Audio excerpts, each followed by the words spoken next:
Xin chào mọi người đến với channel của Rina. Hôm nay thì Rina muốn chia sẻ với mọi người cái cách để làm một cái món lên men. Nó cung cấp những cái kháng khuẩn, vi khuẩn có lợi cho đường ruột nói riêng và sức khỏe nói chung. Và cái món lên men đó chính là sữa lên men hay còn gọi là kefir. Thì hôm nay thì mình chủ yếu là sẽ hướng dẫn cho mọi người cái cách để làm hương vị truyền thống kefir như thế nào nha.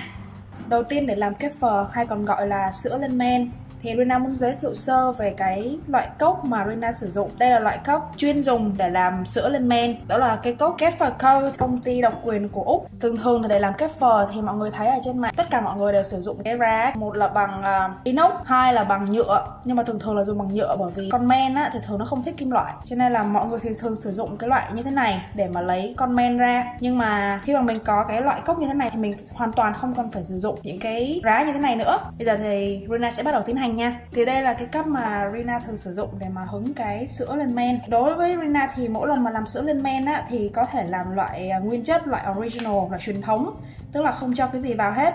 Có thể là cho một tí stevia để làm ngọt thôi. Nhưng mà thường thì mọi người có thể cho thêm berries vô, có thể cho dâu, có thể cho đủ thứ các loại vị mà mọi người thích. Như là hôm trước thì Rina có làm loại berries. Rồi bây giờ trong tủ lạnh thì Rina có một cái cacao. Bây giờ thì Rina sẽ vớt nó ra nhá, để cho mọi người xem để làm một cái kefir bằng cái cup này thì nó đơn giản như thế nào. Mình chỉ mở nó cái van nó cao lên một chút, sau đó mình sẽ đổ nó ra nhẹ nhàng thôi. Đó, nó sẽ từ từ đi ra. Đó, mọi người thấy không? Khi mà sử dụng cái cup này á, thì sữa lên men của Rina sẽ đi ra bằng cái đường này và nó sẽ giữ lại những con men ở bên trong. Đó, thì Rina cứ làm như thế này cho đến khi đầy cup thôi.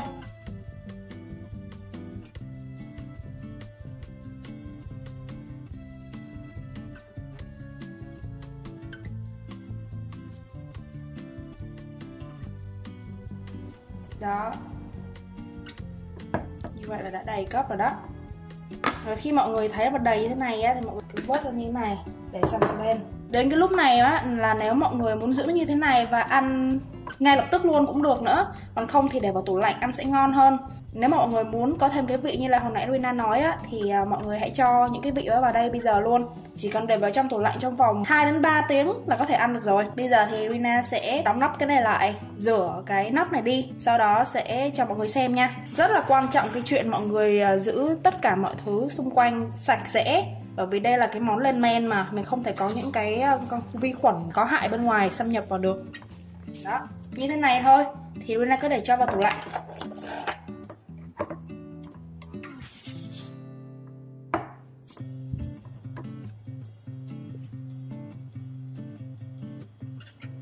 Rồi bây giờ Rina quay trở lại với cái này ha. Bây giờ mình sẽ tháo nắp ra nè, để sang một bên. Sẽ mở cái nắp này ra.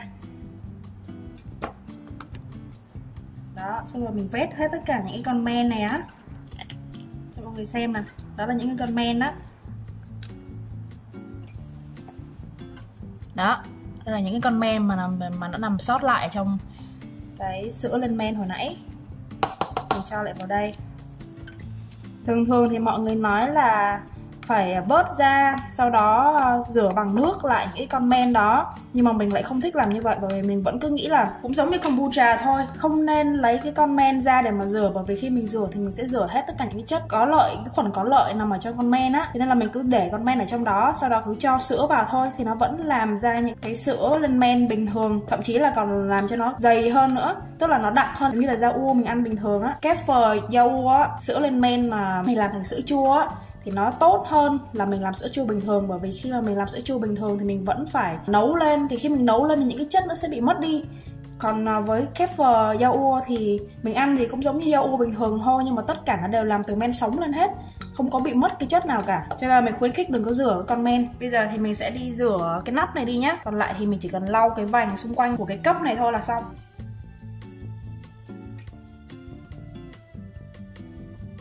Đây là mọi người thấy men ở bên trong này không? Đó, những cái cục đó là con men đó. Và những cái thành xung quanh này mọi người cũng thấy cái con men nó nằm ở xung quanh này.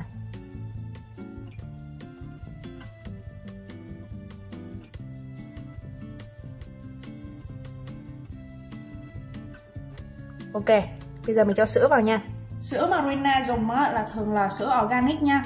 Nếu mà mọi người muốn làm cái phơ mà làm cho nó tốt thì thường nên phải mua sữa organic, tức là sữa nguyên chất. Nếu mà tốt hơn nữa thì mọi người nên sử dụng cái raw milk, tức là cái sữa mà vừa mới được bắt ra từ con bò luôn á, thì nó sẽ không bị mất đi rất là nhiều chất. Còn ở đây thì bên đây chỉ có cái sữa organic này thôi, cho nên là bên đây sẽ dùng nó.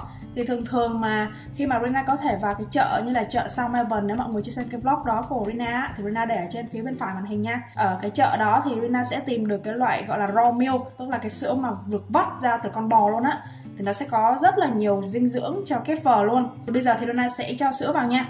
Thì như là mọi người cũng thấy là Rina có khá là nhiều cái con men ở bên trong, nhưng mà cũng không sao, và cứ để như vậy thôi, trừ khi mà nó càng ngày nó càng lớn lên á thì Rina sẽ bỏ nó ra một bên.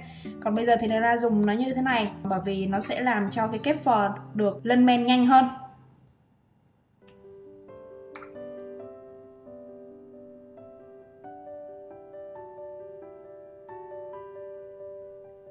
Đó. Sau khi mà đã cho sữa vào xong thì coi như là mình đã hoàn tất rồi đó. Mình cũng không cần phải khuấy lên nữa bởi vì con men nó sẽ tự hoạt động. Như mọi người thấy cái nắp hồi nãy nha, đóng nó vào, sau đó cho cái nắp này lên, xoay nhẹ nhàng thôi, tại vì Rina không muốn đóng hẳn luôn cái nắp. Thường nếu mà những người khác mà làm kép phở thì họ sẽ không đóng cái nắp hoàn toàn, mà họ sẽ dùng một cái vải màn, vải xô á, để ở trên, sau đó dùng cái dây thun để buộc để cho cái phần lên men, cái con men nó thở, giống như là làm kombucha vậy á. Nhưng mà với cái loại cấp này á thì rất là tiện. Mọi người có thấy bằng cách này không? Có thể đóng hoàn toàn lại, đóng nắp hoàn toàn lại, hoặc là mọi người có thể vặn nó ra như thế này. Đó,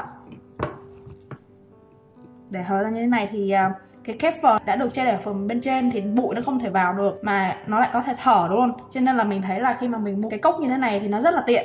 Nếu mọi người có thể tìm được thì tìm mua nha. Đây là cái chỗ mà Rina hay để kép phở để cho nó lên men. Lý do vì sao Rina để ở đây bởi vì Melbourne thời tiết đang rất là lạnh. Cái miếng làm nóng nữa, nó có thể làm ấm cho cả hai cái lọ luôn. Thì nếu mà giữ ở đây thì nhiệt độ lúc nào cũng rất là tốt. Thì đó, đây là cái nơi mà Rina lúc nào cũng bỏ ở đây để mà ủ sữa lên men và cả trà lên men luôn. Rina chỉ cần để trong vòng 1 ngày thôi là đã có sữa lên men để mà uống rồi. Nhiệt độ tốt nhất để mà làm các món lên men trung bình là từ 21 độ C cho đến 30 độ C.